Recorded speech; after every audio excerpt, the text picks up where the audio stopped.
Okay, so let's get started. First, I wanted to personally thank you for taking your time out of your busy schedule to meet with me, and we met on LinkedIn, but I'm glad that we get to connect here. Um, and I'm just super thankful. So I wanted to send you my appreciation first and foremost. So thanks a bunch. That's my pleasure. Yeah, Truly. yeah. So let's get started. Let's tell the people who may be watching this one day who you are, where you're from, how you got started, and what you're doing. Okay, so as you can hear from my accent, I'm a Brit. Yes, I love I'm that. Wales originally, but I don't sound very Welsh. I sound more English than Welsh. Long story behind that. We won't go into that now. I came to the States in 1992, right after the Gulf War. That's another long story. And I came to Minnesota initially, and I did a second master's degree back then at Northwestern. Um, and it was in an international master's in mass communications. And that kind of led me through TV, and eventually I woke up one day and said, it's really fun being in TV. But really, I've got two master's degrees in international mass communications and marketing and MBA. I need to do something else, and ended up working for a company out of St. Paul, Minneapolis, in the convention and exhibition industry. That led me to a board position in the World Trade Centers here in New York, and the company did a corporate relocation. And so I ended up in New York at the World Trade Center. And my office was blown up, obviously, on 9/11, and that led to a complete change in my life. As you can tell, I'm fairly old. And back then, I had got to the stage where corporate positions for a woman, especially, were not over in abundance. So I thought, what can I do? And I woke up one day and said, I'll be a realtor. Everybody laughed at me, and now I'm laughing at them. So Yeah, clearly. So they laughed? Like they just said, "Hey, you're not going to do this or this isn't possible for you." How did that go? they laughed at me basically because they felt I was overqualified to be a realtor. It doesn't take a rocket science to be a realtor. Just about anybody can become a realtor. As long as you can pass the tests, the exams, and the state tests, and then the board exams. And they're not difficult. In all honesty, they're really not. So anybody can get a real estate license. It's how you use that license that's the key. So if you want me to exaggerate on that, I'll exaggerate on that. Please do. I will, yeah. So, are you editing this? I know so. No, we will. Don't worry. So the word is extrapolate. It's early morning here in New York. So I became a realtor, and I very quickly discovered I didn't really like this industry. So I wanted to do something different, and it took me 10 years as a realtor learning about the industry to actually go to the next stage of actually becoming a broker and a founder and owner of my own company. And the reason behind that was really so I could do real estate differently, which was our tagline, real estate done differently for global property systems. And the global comes in from, obviously, I'm international. My business has been a lot of international. We have offices in Europe and Asia. And we do a lot of international business, and now we do business in crypto, but I don't want to harp on crypto because it's the blockchain that's really made the difference in there.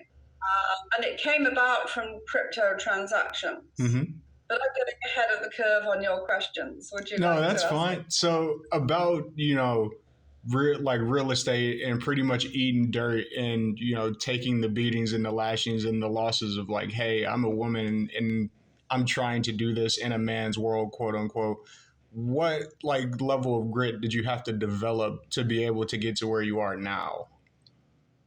Well, I think my background really gave me the impetus and the foundation to move forward as a business owner and to found your own brokerage in a market of mega brokerages is not easy. To be an independent and keep your independence is not easy. You have the mega brokerages knocking on your door, figuratively speaking, every day, saying, we want to come in and take you over. We can make you bigger, better. We'll call your agents if you're not interested, and they'll come to us, and then you'll have to come to us. It's dog eat dog. That hasn't happened. I mean, Wow. they've knocked on my realtors' doors, my agents' doors for sure, and made them offers that seemingly they couldn't refuse, but they did. There we go. There we go. So I'm very happy. Very stressful to have those companies come after you, I have to say. Mm-hmm. But they're all about being agent-centric and growing the number of agents. And we're all about being client-centric and growing the number of clients. Which is how real estate should be. It's about the end user who is the homeowner or the buyer that wants to become a homeowner.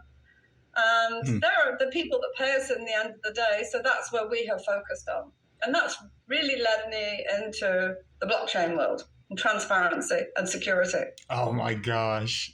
Before we get into blockchain, why would most real estate entities be into being agent-based instead of client-based?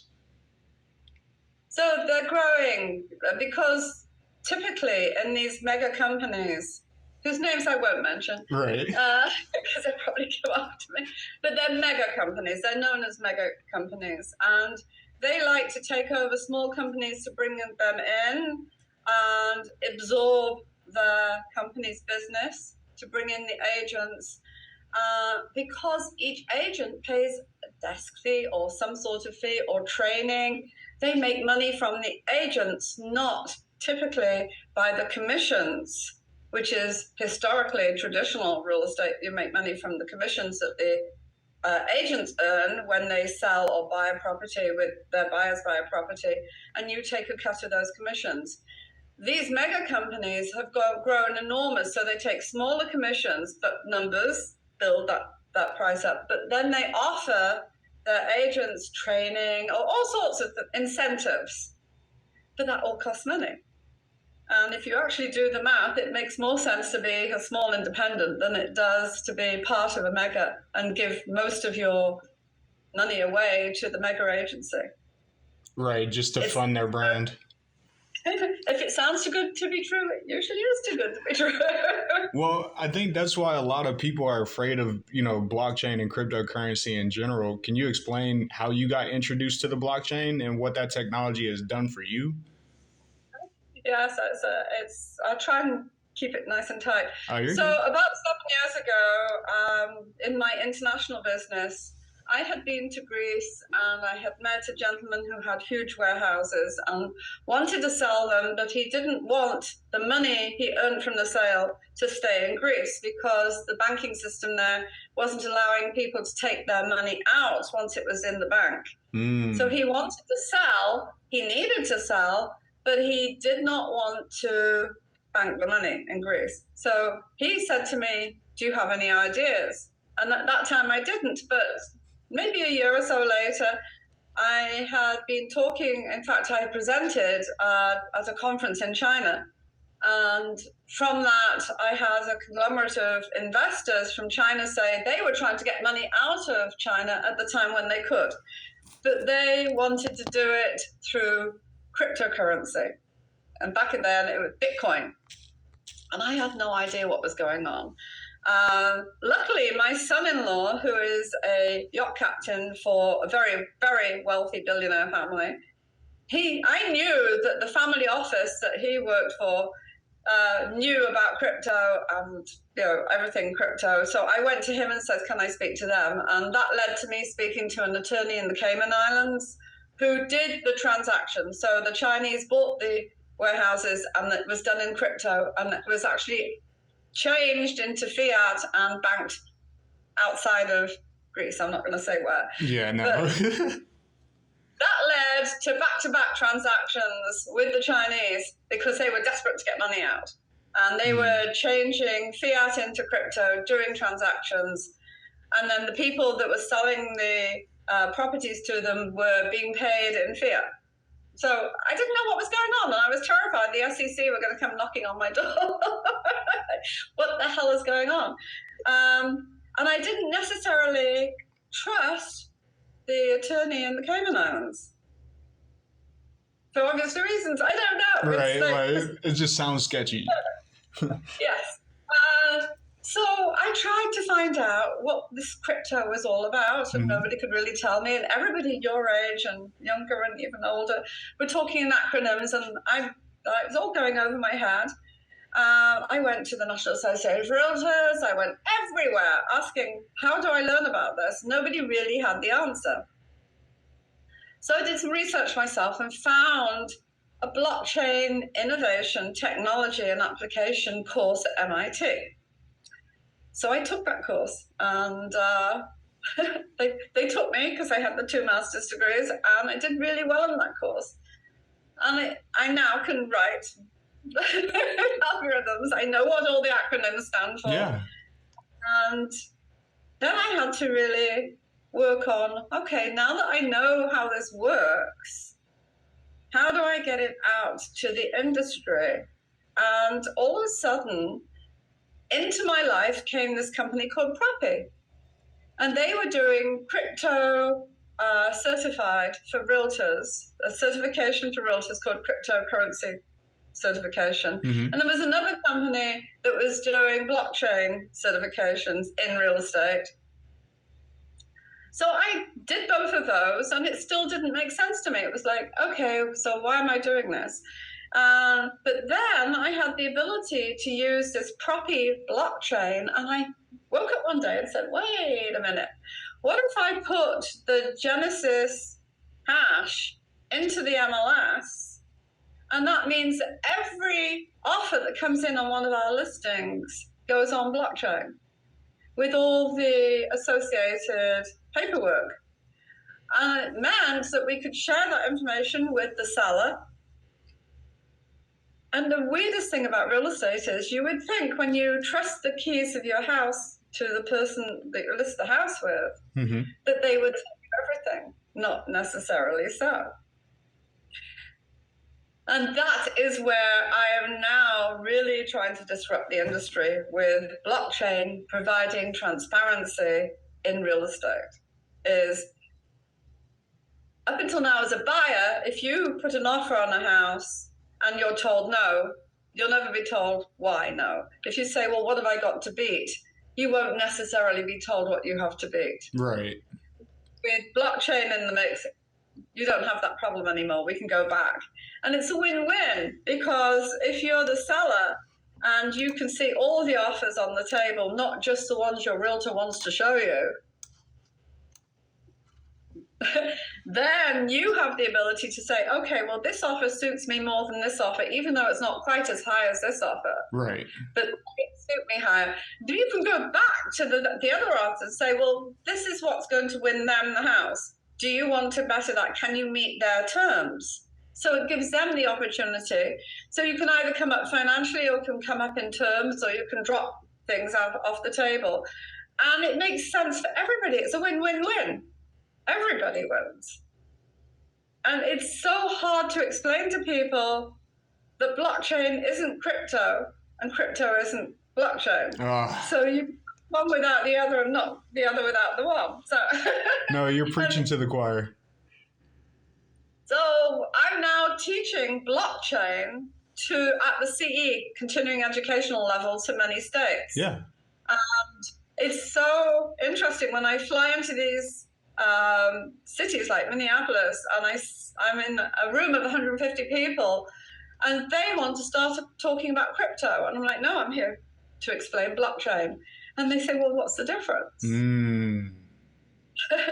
Satoshi Nakamoto, whoever invented this, needs to be because they weren't marketers, because calling blockchain and Bitcoin so similar, people are so confused. Right. They're not ubiquitous or synonymous with each other. Absolutely. And to explain that, you say, so a cryptocurrency was invented, and that was the most brilliant thing on earth, I'm sure, to invent a cryptocurrency for all the reasons that we know about. Right. Or you and I know about. I'm not even going to go into it. But to get this cryptocurrency from China to Greece, I had to have a way of getting it from there to there without going through the normal channels of the banking system. So they came up with blockchain. So blockchain is it's the railroad, if you like, that the cryptocurrency train runs on. That seems to get across to most people's brains. Yeah, that's a great way to explain it. And I also want to touch on that a lot of that detailed information that may get hidden gets digitally put into the code and the contract that gets sent over to the end user, correct? Absolutely. So it's the way the coding is done and the way the contracts, the digital contracts are evolved that makes the most sense. And therein lies a problem, because we need more software developers. We need more people writing the code. So we need youngsters like yourself who don't understand what we need because you haven't lived enough life yet. Right. But you need to talk. We need to have these conversations with people like you so that you know what's needed to make the difference with this technology moving forward. So I have 2 little grandsons, 4 and 3, and I keep telling my daughter, make sure that they learn coding. Yes, it's going to be like writing English papers. And I tell that to everybody who doesn't pick up a computer. Yeah, so now, instead of writing cursive, which they don't teach at school anymore, they have to learn code. It's got to be the way, or it's probably going to be something different by the time they're in their teens. Possibly. Very possibly. I don't know. But just like we all learned the internet, who way back at the beginning of the 2000s, we thought the dot-com crash and what the hell is this thing? We don't understand it at all. And now we put our cards into a machine, it goes diddly-dee, and off it goes. And then it goes out of my bank into that's blockchain essentially. Yep. We don't care how it works, only that it does work. And we trust it, right? We put our card in these machines, we tap the machines, we tap our phones with the machines. We trust it. It's just because I believe that people don't understand it and they're seeing the media go on about crypto and all the bad things, that they don't trust blockchain because they mix the two together. And rightfully so. There is a lot of scams out there. You know, it's happened to me before, just trying to get into the weeds of all of it. But I want you to explain and kind of touch on why it's important for GPS to have this, because that was one of the big differentiators between what I saw in other real estate entities and what you own. Well, it's going back to the basics. It's providing the transparency that should be in real estate. And the example I gave you a few moments ago of if I'm a listing agent and you've trusted me as a homeowner to list your home to sell it, you want me to get the most money possible and you want me to sell it on your terms, which means I want to leave not right away, but maybe in 4 months because I want to get my kid through high school before I leave. But I'm going to put it on the market now because it's a good time. And you give me the keys to the door, and what does the agent typically do? They invite every Tom, Dick, or Harry in to an open house on Sunday, and you're told to leave your house. And we don't do open houses because we say with anybody that comes in your house, we will verify them first of all. So we get everything onto the blockchain. We get all the digital information we know about the people who want to come and see your house. That includes a realtor. We have electronic lock boxes, so we can track who's in your house and when. So you guys verify the listees on the blockchain first? We verify the people coming into your house. Wow. And we put it onto the blockchain. That's wow. And then you, Mr. and Mrs. Seller, know who's in your house, what time they're going to be in your house, who they are, who they're with, who is licensed with them. And when we know that and they use these electronic lock boxes, we are insured, which is more the point. Whereas if you use the old, the manual lock boxes, combo lock boxes they're called in the industry, those are not safe at all. I would never use one of those for my clients. It's like saying, okay, anybody just come in the house. Yeah, it's too easy to break. Well, they're easy to break, and typically you have to give the person the code. Who do you know who that person is? You don't know. We have to verify those agents are agents in the first place, and the only way to do that is to use these incredibly sensible electronic lockboxes. Yes. So there's that. Then when you have an offer coming in from any agent, be it with our company or any other company, that goes on the blockchain as well with all the pertinent information. So the offer, how they intend to pay the offer, are they pre-approved, et cetera, et cetera. And that way, there's a spreadsheet, if you like, a digital spreadsheet of all the offers that come in, and they go to the seller, who typically sees it before we do, because we've got multiple transactions going on. They've only got the one. Right. So they're excited. They call and say, I see the offer came in. And then we can go back to all the offers and make sure that the people that are too low are put out, and then, or they can come up. But the old-fashioned way is to ask for highest and best offer. Well, the highest isn't necessarily the best. It depends what the seller is actually looking for. Mm-hmm. So best and final offer is typical. But even then, in New York State, where I'm based, up until contracts are signed, and even until you close, under state law, somebody can come in and bid higher or say something else and actually take that away from you. So you could actually be in contract, and then somebody else come along, which has happened to me over the years. Somebody's come along and said, well, that was my grandmother's house and I'm in California and I just realized it was on the market and I missed it. I have to have that house. I need to have that house. What can I do? So, but I'm getting away a little bit from the blockchain. So I'm going to go back.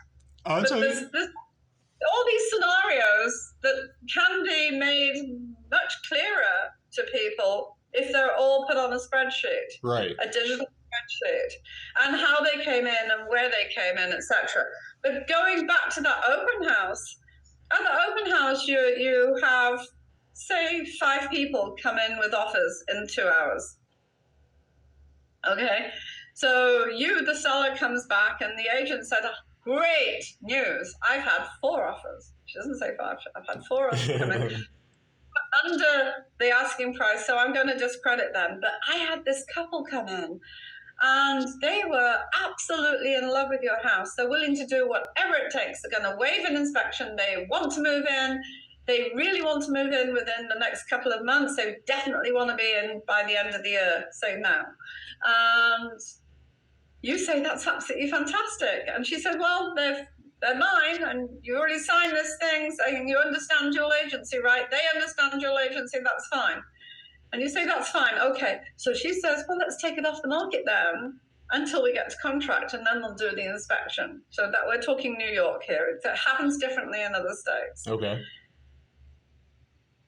So you say, that's fabulous, thank you very much. What she didn't say is that 5th offer was with another agent who came with her clients, and they made another offer which was very similar to the one you presented. But had you presented that to your clients, it may have been slightly better, but you wouldn't have made the same amount. Because you got both sides of the deal. So if you have to split your commission with the other agent, that's why blockchain makes it all very transparent. Plus, it keeps all your information secure. Oh, excuse me. Yeah. So,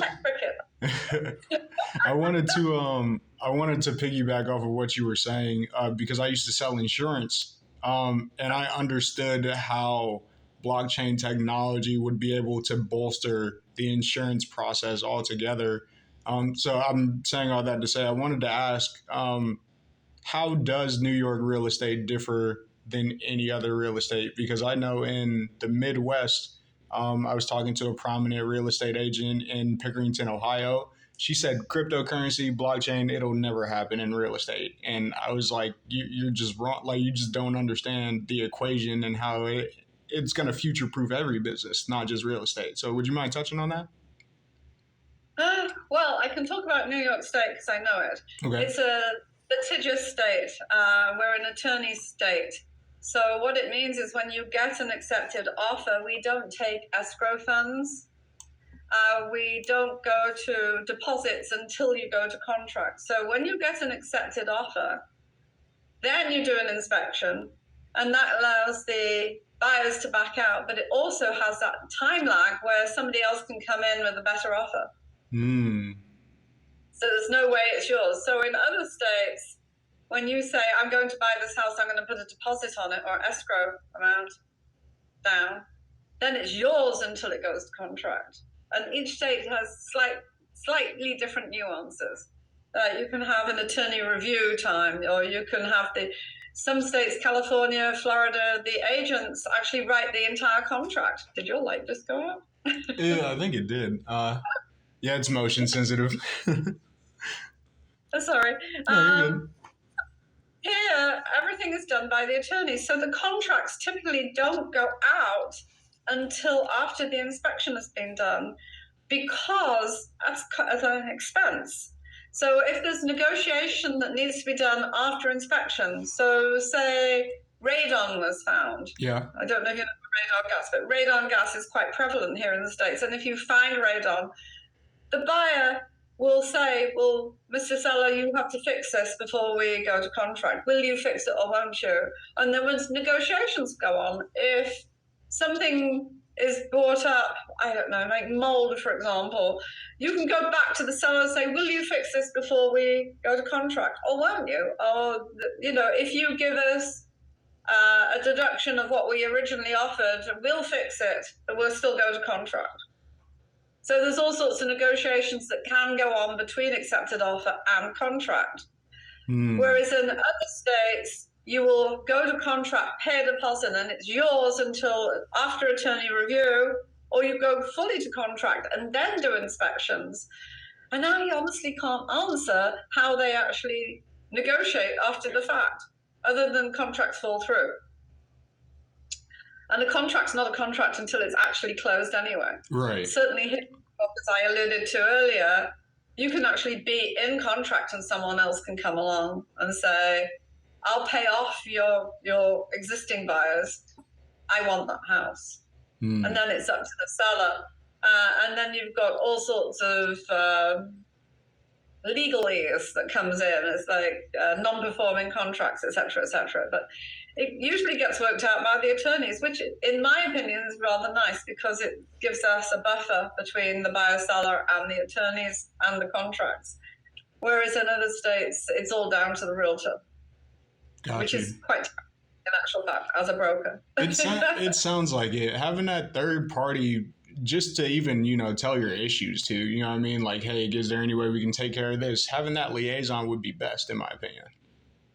It is, and it does depend on the attorney, of course, because attorneys, we say, can kill deals very easily. And if you pick the wrong attorney, and most people don't consider that their attorney that they've used for everything, they did probate for my mother, they organize our estate moving forward, they put a trust on our house, so we're going to trust them to sell the house to the sale. But they're not real estate attorneys, so they don't know the rules of each different county. And in New York State, it's really important to know that. And it can cost you an awful lot of money. I've had people that said, I've got an attorney in Manhattan and I'm going to use them. And they're on an hourly rate, whereas typically for a real estate transaction, it's a set fee. Right. You don't have to pay. I've had people actually have to pay the attorney hundreds of thousands of dollars at closing. It's like, why? So it's very interesting. Very interesting. There's all sorts of nuances that go on. Yeah. Yeah. Speaking on paying out hundreds of dollars to people who don't necessarily need it right then and there, would you mind talking about how that type of deal making or networking or skill stacking helps you in what you do on your day-to-day job responsibilities? Having those still stacking abilities, kind of what I'm touching on, is like being super nuanced and being able to do multiple things or bring a niche into a certain entity or industry to be able to kind of disrupt it, kind of like you're doing. It's certainly helped me succeed in this industry, to have the background and education that I have. Yeah. And the ability to see the future, if you like, or be open to new ideas, like blockchain. Right. But having the the foundational skills of having an MBA, for example, has really not gone amiss. The Masters in International Mass Communication, enormously helpful in growing my company globally. But typically negotiation skills. Now, back in my corporate days, I was lucky enough that my company sent me to Harvard Business School and I did contract negotiation, conflict resolution. Thank you very much. Yeah. Really hasn't gone amiss. I mean, obviously, the more you learn in life, the more you're going to utilize it and succeed. Now I'm bootstrapping another company and it's starting again for something, but it's not something completely different. It's a need in the real estate industry to help seniors, as I am one. But this lack of housing for seniors that's affordable, and I don't want to get into affordability because then a whole load of different paradigms come in, but people are stuck at this moment in time in huge homes that they really can't afford with massive taxes, which is money going into a black hole that they need, and they see that their finances are ticking down. It's finite. And they need something smaller, more, I want to say affordable. Sustainable is a big word these days. So I'm getting into that as well right now. I'm as I said, I'm founding a new company, and that's all my background has led to doing this, but putting a team together is so hard. Can you please can you talk about how good you are at building a team to get to this point? Multi states, multi countries, you have to have team building ability. Please tell me. Well, it's a different type of business. Getting real estate as a realtor for 10 years before I started a brokerage, became a broker and started a brokerage. So I had a lot of the basics of doing this industry, and I knew what it took to build a team. And I brought in a team of agents with me that were very, very good, very, very ethical. And they followed my mantra, if you like, and they still do. And it's interesting to say that I have a number of former clients that now work for me as realtors. Nice. That is nice. Yeah. It's really nice. And we do it differently. I mean, we do it differently. But this new company, it's not so much blockchain. It's certainly not crypto, because we're talking to mostly people over 65 about this.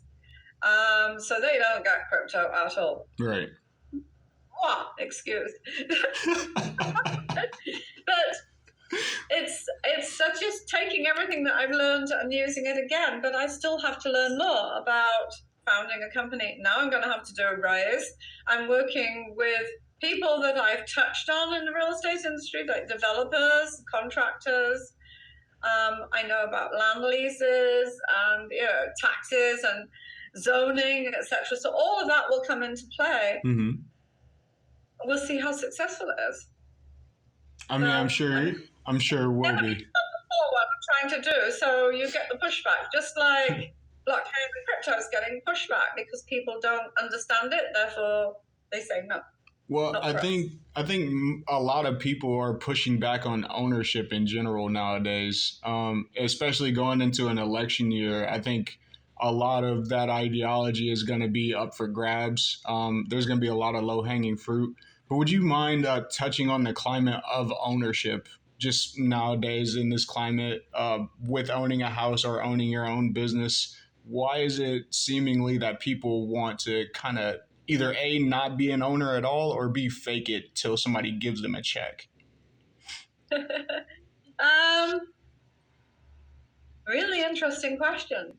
Really interesting question. A lot of people are owners and don't necessarily want to own what they own right at this time. They bought them the older generations, the boomers are a good example of this, your parents. They bought a house, they raised their children, the children are now doing their own thing and out of the house, and they're left with this big house. That big house has grown in value because typically real estate does grow in value. There's been only a couple of crashes, real crashes, as we know. But typically real estate is a very good, strong, sound investment. However, what we have right now is the interest rates caused people that own their home that had mortgages to refinance. Last year, the year before, we went down to 3% typically. Whereas they could have been paying 7-8% in the past. So they refinance their homes, or they own their homes outright. And where do you move to? You might want to, this house is too big for me. It's costing me so much to heat. The oil has gone up. Whatever, electricity, everything has gone up. And I really want to get my overhead. The tax is down. The taxes are too high. Everything needs to come down. I need to sell my house, but where am I going to move to?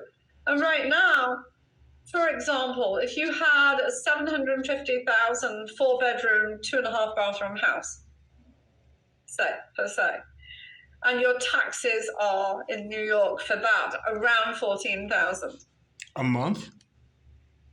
A year. Oh, okay. I was like, whoa. Or multimillionaires. No, but your taxes are around $14,000 a month. That's a huge amount of money. Plus utilities. Yes. Going out. You want to get rid of this elephant around your neck. Oh, I'm sitting on your shoulder. So, but if I were to sell that $750,000 house, I might actually get $800,000 right now because there's no inventory, because everybody's got this same dilemma going on. So they're not selling the home, so there's nothing for buyers to buy. But the few buyers that are buying have cash. That's a whole different side of it. Right. So you have the opportunity to make a little bit more for your house if you're not greedy, and go up first of all, because then people aren't that stupid and they will make your price finally come down. But if you price it right at the beginning, you'll probably get more. But what are you going to buy? What are you going to buy? Because your 750, maybe 8 for your 4-bedroom, 2.5 bathroom house may now only buy you a 2-bedroom, 2-bathroom house for the same money. Ooh. Or it's crazy. Yeah, like, come on, man. And if you have a mortgage at 2%, why would you can't move up. If you're a younger family and you've got 2 children. When you bought the house, you had one on the way. Now you've got 2 children, maybe another one on the way, and you want to move up. But you've got a 2% mortgage, 3% mortgage to be more realistic. Mm-hmm. And now the mortgage rates are, they've been up to 7, they've come down, or they've been up to 8, they've come down a little bit now, but they're fluctuating, but they're above 5, 6. You can't afford to move up, so you're stuck in that house. So everybody's kind of stuck in home ownership at this moment of time. I'm not sure what it's going to take to free that up. To be honest, I'm not sure. Right. I'm not an economist. I mean, everybody likes to say good things about election years and, it'll free up, but I'm not sure how that's going to happen, in all honesty. As for the rental crowd, we've all seen rents go up exponentially. Every 3 months or so. Like, rules have been put in place in each state to protect landlords and to protect tenants, and still it goes on. It's not so easy here in New York to throw a tenant out just so I can get a new tenant in with a higher rate. As long as you pay and you're not in default, you have a much better chance for the court saying, no, he can stay here, he's paying his rent. Right. But when you get to the end of your contract or your lease, then where are you going to go? And you can go into the next phase about, what about the homeless? Yeah, what about those people? I mean, it's ad infinitum. Real estate is, it's like owning a funeral home, if you like. It's inevitable. You're going to make business. Right. But in real estate right now, everybody seems to be stuck. And I'm not sure what it's going to take to free it up. I think interest rates might have to come down, but with inflation the way it is, you get into politics. No, I'm not getting into politics. I refuse to discuss politics and religion. No way. Not. We don't have to do it here. So, to succeed in this business at this time, tenacity and the ability to keep going, especially when certain rules are being put in place. You ask about New York. We have a rule here in New York at the moment where we're not allowed to make cold calls, where traditionally we would cold call homeowners. Yeah. To see if they were thinking about selling their business. Typically, people would have had their home on the market and it came off the market, either because it didn't sell or you had a change of heart. And we would call those people.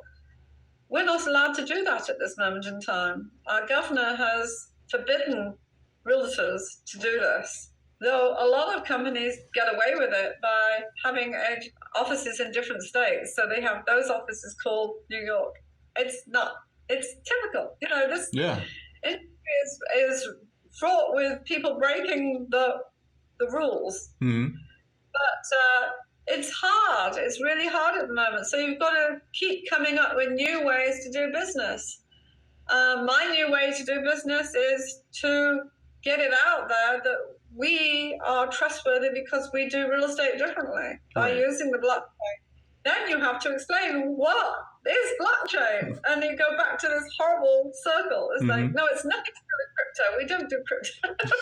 But we can do crypto, but we don't do crypto, especially not in New York. Mm-hmm. It's just, there's so much going on at this moment. And I have to say, I'm going to just bring this in. Yeah. ChatGPT has been my right-hand man. Yes. Oh, please talk about it.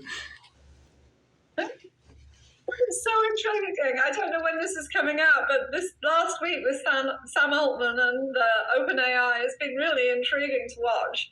But I'm like, please, what's next? It's so intriguing how in 365 days, so much has happened. Yes. And I can barely keep up with it, but it's phenomenal. I can't wait to see what happens next and how I can learn something new. And that's for me, who's nearly 70, wakes up every morning and say, what am I going to learn today? Yeah, no, that's a different type of mindset that people, who are older kind of atrophy at that point. You know what I mean?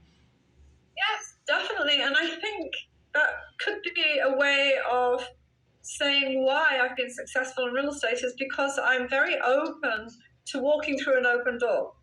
That's how I describe it. Mm-hmm. So if a door opens, I'll walk through it. If I don't like what I find the other side, I can always step back and shut that door again. But if I never walk through it, I'll never know what was on the other side. Right.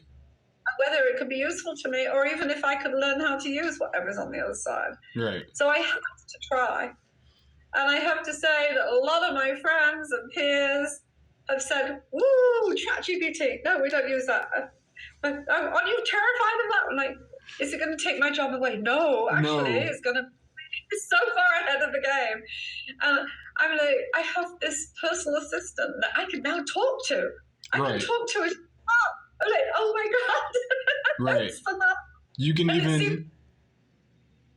the young people that are developing this, everything that I could possibly have dreamed of, and when I see it and learn one thing, I say, if only it could do this, and the next day it does it. Yes. It literally does it the next day or the next week. It's crazy. It's crazy, and it's phenomenal. Mm-hmm. And if you could just have the ability to just sit and try it and learn it, and it's not, people are like, well, how do you understand the prompts? I don't use prompts per se. I have discussions. Right.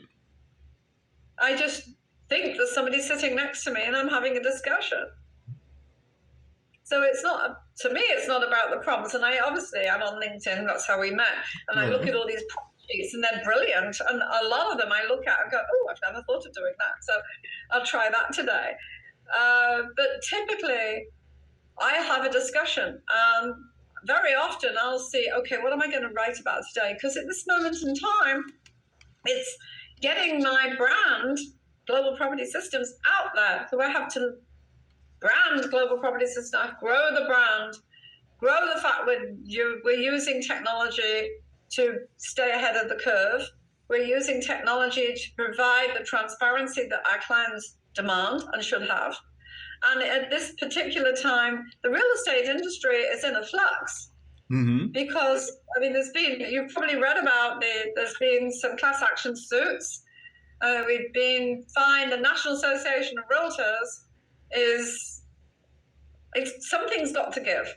Something's got to change. And if you look at me writing on LinkedIn, it's about that. It's about how we can change, what we should be doing to change. But it's learning these new things that help you. It's that aha moment, if you like. Right. Without understanding these, I think the best way to do this is, if there's a day that I don't learn something new, that's the day I will start dying. Ooh, I love that. So, no, that's okay for me to say because I'm up there in age. Whether you would say the same thing, I don't know. But certainly, it's my peers, the boomers, the late boomers, who, if we don't stay ahead of the curve, we may as well just sit in front of the TV and just die. I think the people your age, and a little bit younger than that, I think they don't understand the power of their decision making. Like, they're still decision makers. You know what I mean? They still drive the country to a lot of to a lot of the sense of what we're doing here. So I think they're hindering themselves.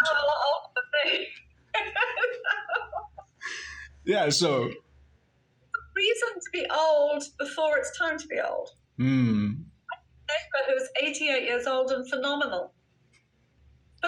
She has a laptop, she has an iPad, she's amazing. Yeah. You don't need to be old until you are old. When your brain goes, I think you have to keep your brain alive by keeping it working and keeping evolving. If you don't evolve, then roll up and die. True. I wanted to touch on ChatGPT a little bit more. I don't know how familiar you are with GPTs. So, for lack of a better term, right now, what they're acting as is somewhat of a modular individualistic agent.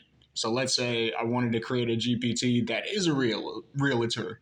I'd be able to program that and send it prompts to be able to send back industry-specific information. Are you aware of that at all? I'm aware of it. I'm trying to learn how that I can use that to the best of my ability for my company. I'm not there yet, but I'm intrigued. I think the getting there is being more apt to saying maybe in the micro, short-term losses and wins, than saying yes or being super gung-ho on it. No? Hold on one sec. My phone is going off. Yeah, no, it's okay. I think it's going off again. I'm sorry, somebody's trying to get hold of me. I hope you can edit this out. You're good. I don't know how much more time we have left. Okay. Oh, I'm sorry. Mine goes on forever. No. But to answer that question, I think it's just I've lost my place. We were mentioning what GPTs and kind of those individual agents could do for the real estate industry and GPS.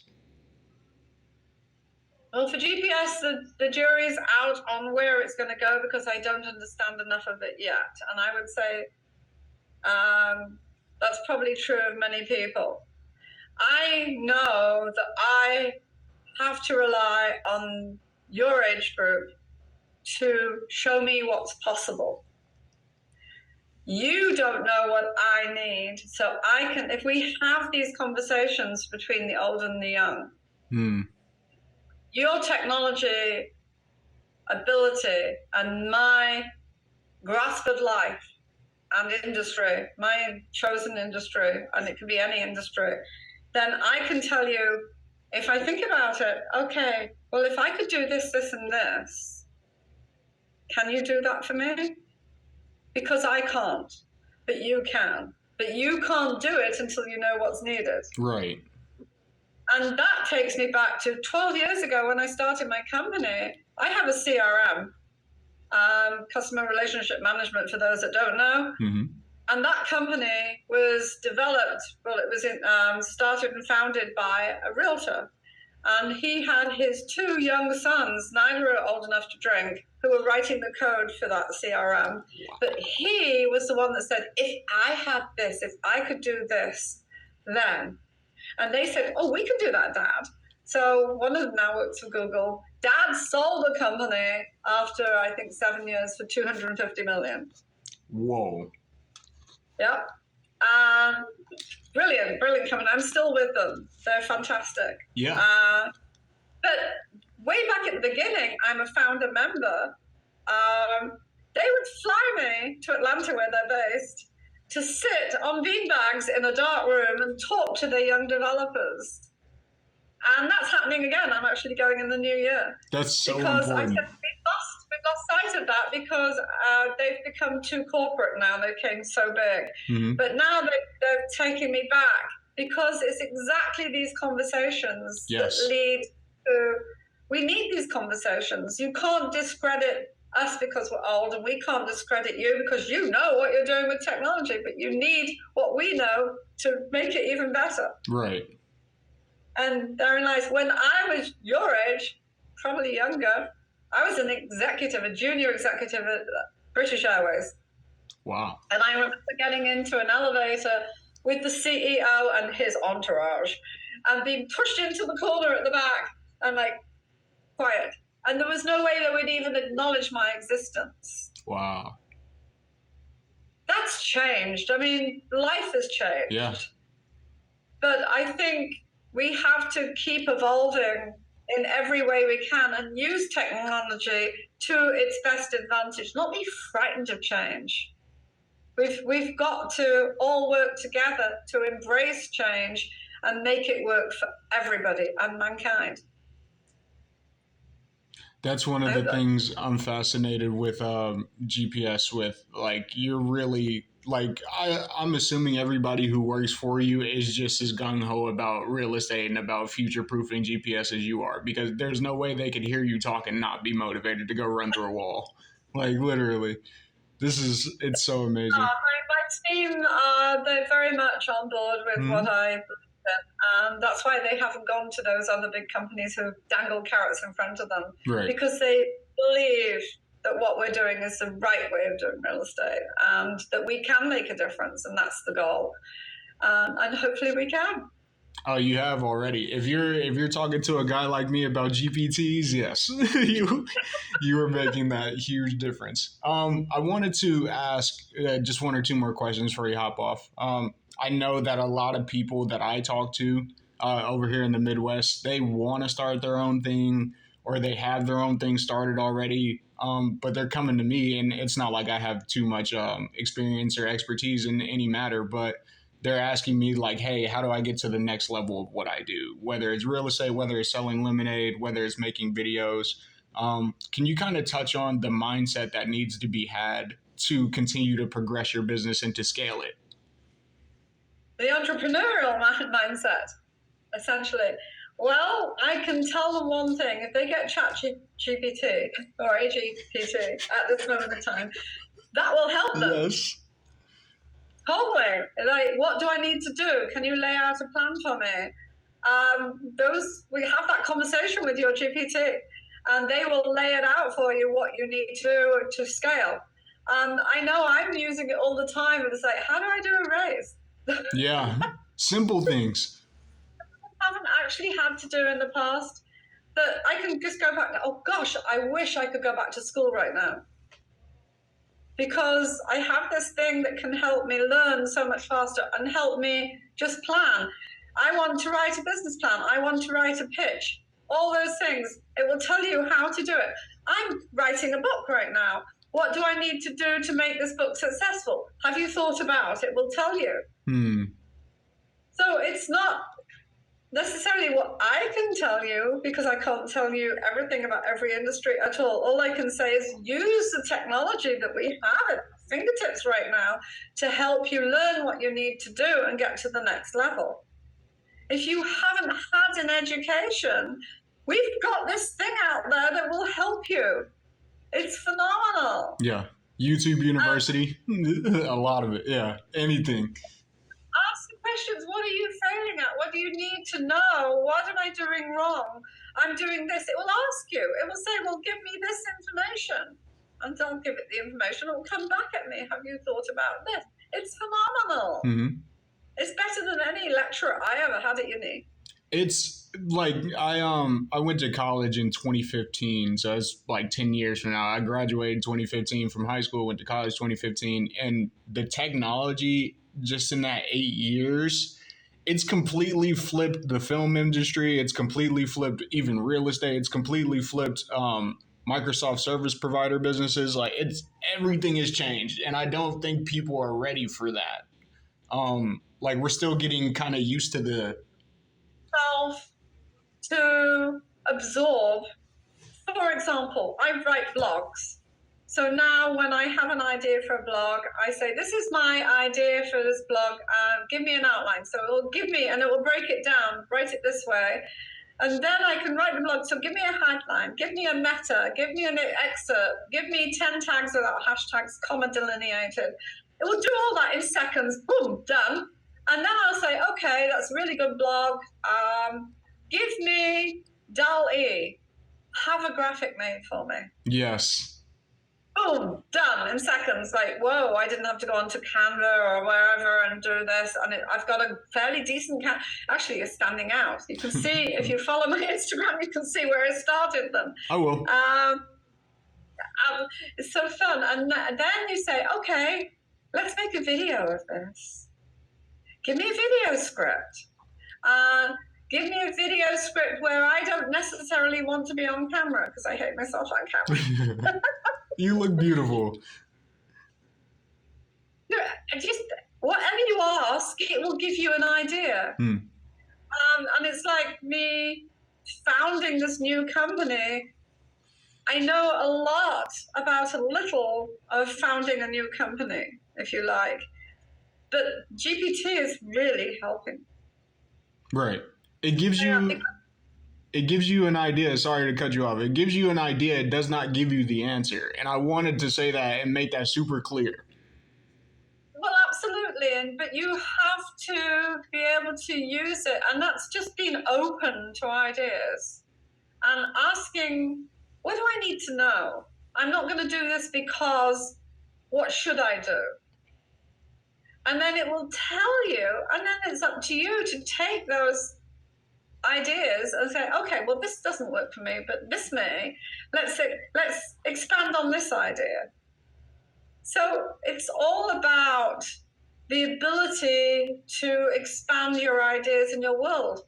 And you have this person probably like a stick to a blind man, where he's finding his way. That's great. Yep. We're finding our way using this technology, and it's the most amazing thing. You will feel your way through it if you give it a chance. That's all I can say, really, about GPT. Great monologue.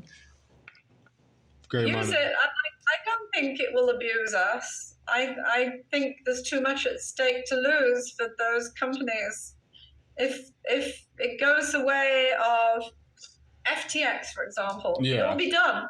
People won't use it. But if they can keep it honest and above board, and I think the security aspects people are frightened of, it's sharing the information you're giving it with other people.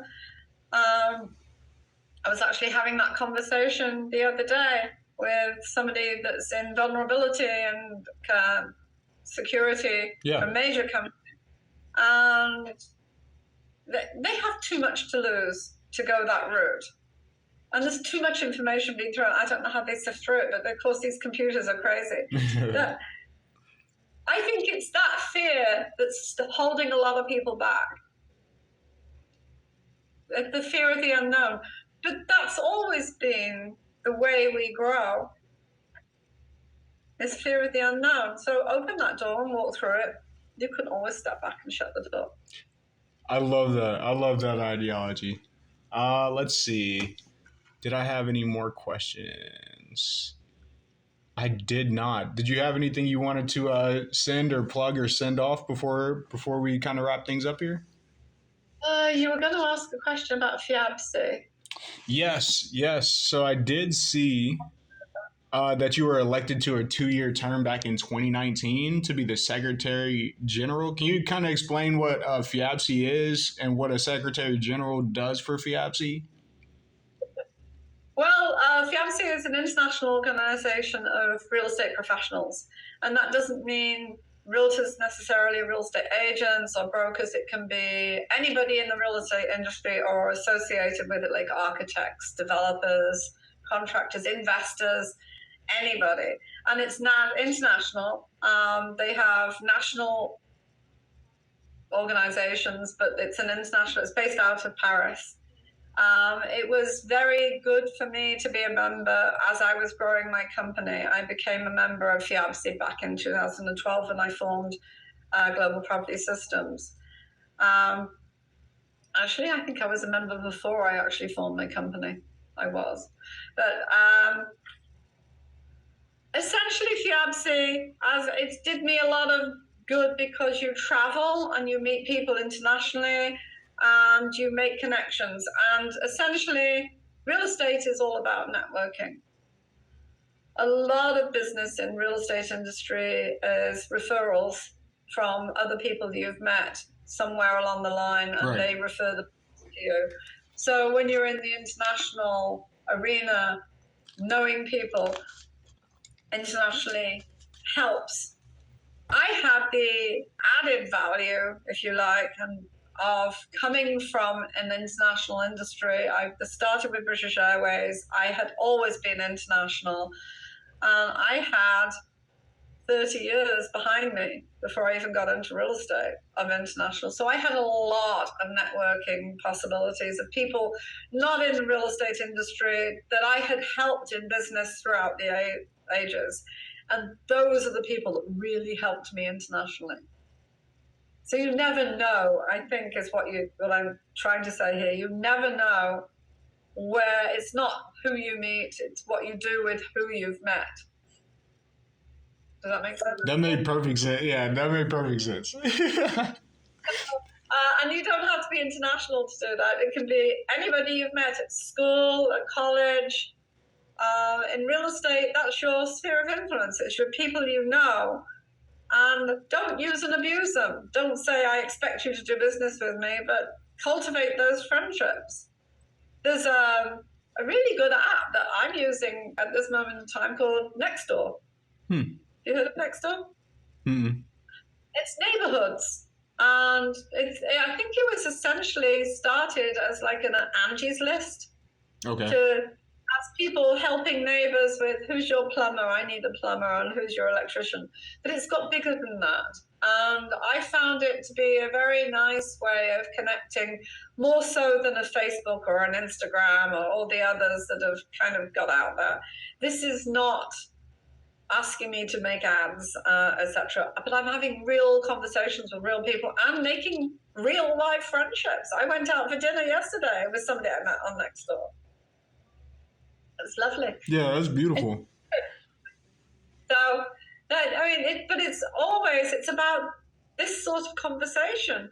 Good heavens. I'm talking to you. How old are you? 26. Yeah, 26. My great grandson, which is so exciting. Isn't this lovely? I love it. I love you so much. I talk to you. I think it's absolutely marvelous. Thank you. Thank you. Thank you as well. I got to come visit you guys in New York next year. Anytime. We've got spare bedrooms. All right.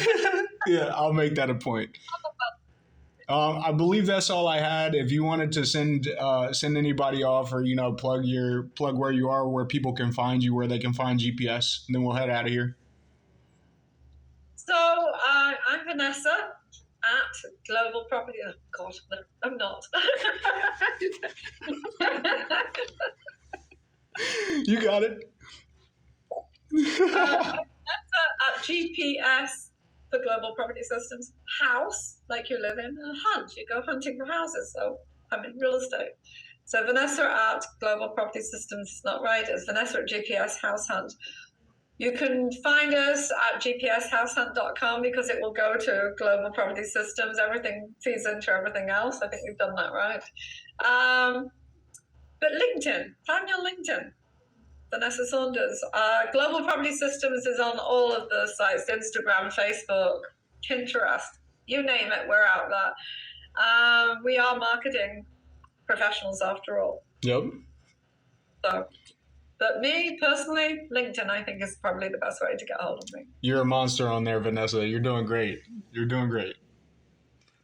Thank you very much. So are you. I hope all the very best to you, and thank you so much for reaching out to me. I'm honoured, deeply honoured. Deeply honored as well. As somebody at your level speaking to little old me, I can't complain. If ever you want a job in real estate, let me know. Oh, no, we'll be in touch. We'll be in touch. Yeah.